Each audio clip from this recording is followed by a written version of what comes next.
बात करेंगे ये खलीज, ये ओपन किस्म की जो एक जुडिशियल सिविल वॉर करार दिया जा रहा है लोगों के करीब। What exactly is this? हमारे साथ सीनियर रिपोर्टर हसनात मलिक मौजूद हैं। हाँ, बहुत बहुत शुक्रिया साथ देने का। सर, इससे पहले कि हम दो रुकनी बेंच के ऑर्डर पे आएँ कि जो आज मंसूर अली शाह साहब ने दिया है कि ये वाकई एडिशनल रजिस्ट्रार तो बली का बकरा बन गए, तौहीन अदालत तो जजेस सिलेक्शन कमेटी ने की है, दोनों ने। मगर एक जो 6 रुकनी बेंच, 6 जजेस पर मुश्तमिल बेंच दूसरी तरफ बैठा बाद अज़ाम, वो इतना हाईली चार्ज क्यों था? देखिए, एक तो मेरा ख्याल है कि जस्टिस मंसूर अली शाह का जो रिटर्न आर्डर है उसमें कमेटी को जो कहा गया है कि उन्होंने फैसले की वायलेशन की और एक किस्म का उन्होंने चार्ज उन पे लगा दिया कि उन्होंने तौहीन अदालत की। फर्दर प्रोसीडिंग के लिए उन्होंने फुल कोर्ट मामला भेजा। हाँ। तो ये थोड़ा सा अगर वो रिस्टेन कर जाते, क्योंकि सबको पता है कमेटी ने किया है, क्योंकि जजेस हैं सुप्रीम कोर्ट, अब इसमें 4 जजेस पे कंटेम्प्ट नोटिस करना और फुल कोर्ट में फिर उनको ही बिठा देना जो अक्यूज हैं, वो थोड़ा सा था ऑकवर्ड। दूसरी तरफ ये है कि जो आज 6 जजेस ने किया वो जो है वो एक मैटर था उनके पास intra court appeal registrar additional registrar की। इसी की नजरबाज उन्होंने कहा की जी है। मेरा चार्ज जो है वो डिस्चार्ज हो गया नोटिस, तो मैं केस विड्रा करता हूँ। लेकिन बाजार ये लगा कि उस पे 2 जजेस ने उस पूरी प्रोसीडिंग को अपॉर्चुनिटी जाना और एक किस्म का प्रेस कॉन्फ्रेंस वाला माहौल बना। मीडिया के सामने रिमार्क्स दिए गए, जैसे मंसूर अली शाह को यानी इनडायरेक्टली अटैक किया गया और ये भी कहा गया कि जी हम तो तंज किए गए बहुत ज़्यादा, और ये कहा गया कि जी हम तो सिर्फ जो है वो अदालती फैसले नहीं मान रहे, हमारे कंटेम्प्ट जो आइन को नहीं मारा उसकी क्या सजा है। तो बज़ाहिर वो उस तरफ जा रहे थे, आर्टिकल 6 की कोई बात बेसिकली वो वाली लॉजिक के अदालती आपने बेसिकली ऑर्डर की वायलेशन करनी है या आइन की वायलेशन करनी है, हम तो आइन के साथ चल रहे हैं। मगर इंटरेस्टिंगली देखें, जस्टिस जमाल खान मंदोखेल और जस्टिस मजहर जो हैं वो ही सबसे ज़्यादा आज बात कर रहे थे। इन्हीं दो के हवाले से जस्टिस मंसूर अली शाह ने खत भी लिखा था कि उनका क्या एतराज़ था, इनको क्यों नहीं होना चाहिए बेंच का हिस्सा? देखिए, उनका ये था कि जुडिशियल आर्डर मेरा है, हाँ। जुडिशियल आर्डर के बावजूद भी कमेटी ने मामला आईनी बेंच को रेफर कर दिया और जुडिशियल आर्डर को इग्नोर किया इन्होंने। और ये दोनों आईनी कमेटी का हिस्सा आईनी हैं। कमेटी का हिस्सा तो ये अपने केस में ही कैसे सुन सकते हैं जिधर कंटेम्प्ट हो रही और है? वो बात लॉजिकल भी है। हाँ। तो ये जो आज इन 2 जजेस की तरफ से आई बातें, ये यानी अनप्रेसिडेंटेड जो जिस तरीके आपने से इतनी देर रिपोर्टिंग की है, कभी आपने अपनी पूरी रिपोर्टिंग करियर के अंदर इस तरह की तल्ख कलामी और ओपन जाइब्स बगैर ये लग रहा है कि ऐसा माहौल बनाया जा रहा है कि मंसूर अली शाह को आइसोलेट किया जाए, और कर चुके हैं काफ़ी तक जजेस। देखिए, एक तरफ उनको जब ये जस्टिस काजी फैसल को निकालना था तो उनको कहा गया कि आप हमारे लीडर हैं, आप लीड करें। जब निकाल के सारे बेनिफिट ले लिए, बेनिफिशियरी अब कहते हैं जी हम आज तो इस पे भी सवाल उठा contempt of conflict of interest पे। उन्होंने कहा कौन सा कॉन्फ्लिक्ट ऑफ इंटरेस्ट है? इंटरेस्ट है क्या, मुझे पहले बता दीजिए। रात 11-11 बजे के बाद तक तो हम लोग केसेस सुनते हैं और हम पे ये सवाल उठाया जा रहा है। ये बात ये है कि जो आईनी बेंच, जहरी बात है, उसकी पोजीशन उस जज की ज़्यादा डिफरेंट है और आम केसेस वाली और है। जैसे जमाल मंदोखेल जो हैं वो उनका आईनी बेंच का हिस्सा है। जैसे मोहम्मद अली मजहर अगर पुराना निज़ाम रहता वो चीफ जस्टिस ऑफ पाकिस्तान ना बन पाते, अब वो मजबूत उम्मीदवार हैं। हाँ, सबसे उम्मीदवार हैं। हाँ। तो 26वीं आईनी तरमीम के वो देखें तो अगर 3 महीने में जिस तरह के मामलात इनके पास आए हैं, जो पावर को पॉलिटिक्स को शेप करते हैं और इंपॉर्टेंट केसेस वो इनके पास लगे हैं, मंसूर अली शाह के पास क्या लगे?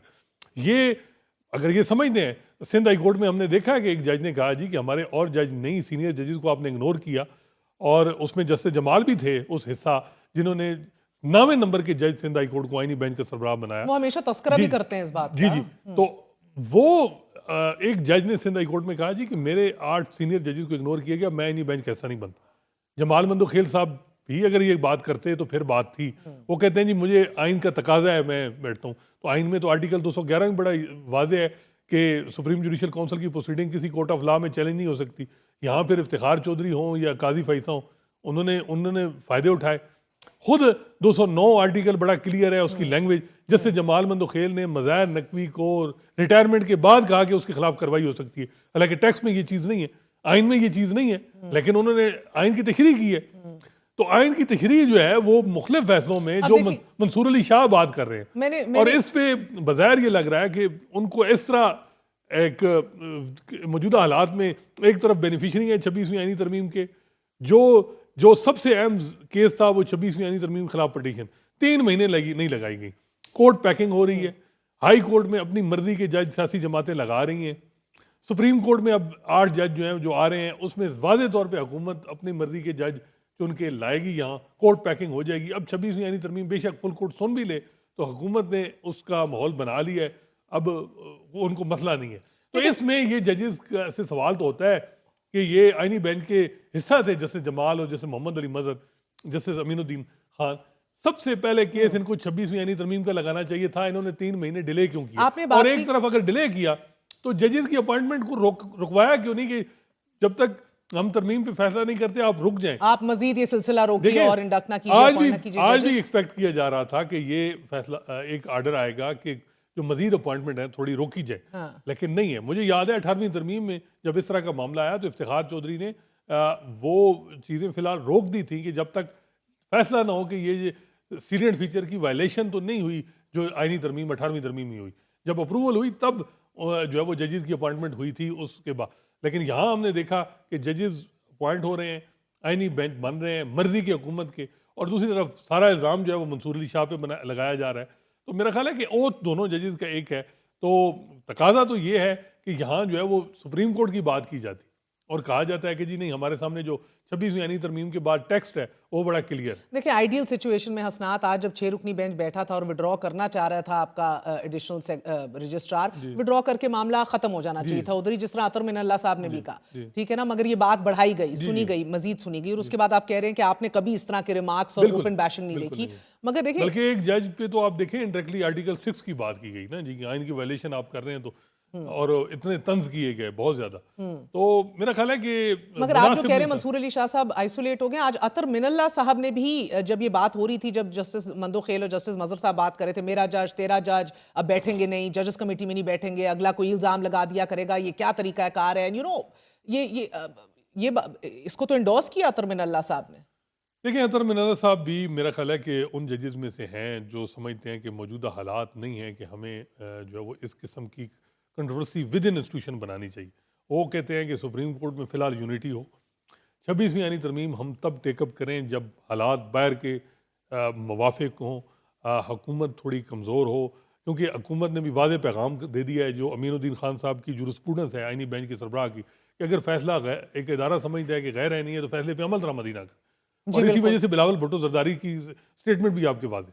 जब जज ही जजेस की जजमेंट नहीं मानेंगे और दूसरों को इंस्टिगेट करेंगे कि ना माने, तो फिर पीछे क्या रह जाता है। तो अतर मिनल्ला साहब का ये है कि थोड़ा सा टाइम लिया जाए। लेकिन मेरा ख्याल है कि मंसूर अली शाह साहब को ये मामला है कि वो ये समझते हैं कि एक तरफ कोर्ट पैकिंग हो रही है, आईनी बेंच बन रहे हैं, हर चीज़ की इंडोर्समेंट करवाई जा रही है, 20-25 साल का मनसूबा बन रहा है और हम जो है वो चुप करके बैठे हैं, ये भी मुनासिब नहीं है।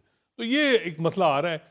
और मगर जस्टिस अतर मिनल्ला ने आज कहा हसनात कि ये ऐसे तो आधे जजेस कोर्ट में बैठ ही नहीं सकेंगे, तो उन्होंने तो ये इंडोर्स किया। उनका ये था और ये बात ठीक है, क्योंकि उनका ये था कि कंटेम्प्ट का मामला चीफ जस्टिस और कमेटीज को नहीं इस तरह कहना चाहिए था कि उनको ये सारा कुछ अवॉइड हो सकता था अगर जस्टिस याया अफरीदी साहब पिछले 48 घंटों में ही कोई एक्शन लेते। सारी जिम्मेदारी चीफ जस्टिस याया अफरीदी पे है। याया अफरीदी जो है बजाय इसके कि वो सुप्रीम कोर्ट को मजबूत करें, वो आईनी बेंच को मजबूत कर रहे हैं।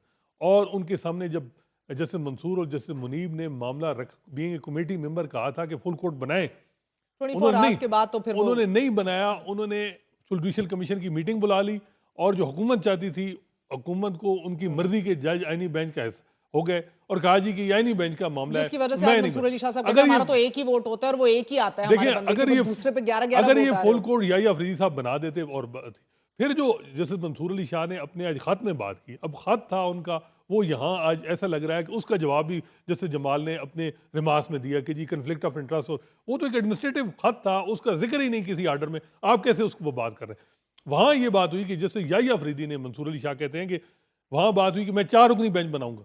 जो ही मैं घर पहुंचा तो 6 रुकनी बेंच नोटिफाई हो गया और उसमें वो जज जो कमेटी के मेंबर थे, बज़ाहिर ये लगा कि उन्होंने जो आज जो मंसूर अली शाह साहब के साथ हुआ है, इसमें याया अफरीदी साहब ने पूरी जो है वो फैसिलिटेशन की है जिस तरह का बेंच बनाया। देखिए, मैं देख रही थी इश्यूज जो रेज हो रहे हैं आजकल, जो सबसे बड़ा थॉर्न बन रहा है, ये judicial order versus administrative order का है, कॉन्फ्लिक्ट ऑफ इंटरेस्ट का है, कंटेम्प्ट ऑफ कोर्ट का है, फुल कोड बनाना है नहीं बनाना, ट्रैकोटमी ऑफ पावर का है, जिसके ऊपर आज भी तीसरी समात में तमाम तर वकला 26वीं आईनी तरमीम वाली हेयरिंग के अंदर बार बार बजिद थे कि भी आप फुल कोड बनाएं, जिसके ऊपर उधर भी रेजिस्टेंस आई, जस्टिस मंदोखेल साहब की, जस्टिस मजर की, जस्टिस आयशा मलिक ने कहा बिल्कुल। कि ये तो कहीं नहीं लिखा, बना तो सकते हैं आप। देखिए तो ये सवाल, असल सवाल ये है कि अगर आप समझते हैं एक बेंच के सामने एक ऑब्जेक्शन आता है कि आपकी जुरिडिक्शन नहीं, तो उस बेंच ने खुद ही डिसाइड करना है ना कि मेरी है या मैं नहीं। हसनात, तो कम से मेरा कम मसला और उसने है, मैं तो I am just looking at कि जो फायरवर्क्स आज देखने को मिले हैं, जी वो एक जज साहब कह रहे हैं कि आलमी अदालत इंसाफ के अंदर ये लेकर जाओगे, बताना पड़ेगा कि कॉन्फ्लिक्ट ऑफ इंटरेस्ट क्या है, इंटरेस्ट क्या है पहले बताना पड़ेगा, ही इज इस एडमंट। सो आप कह रहे हैं कि इवन इफ द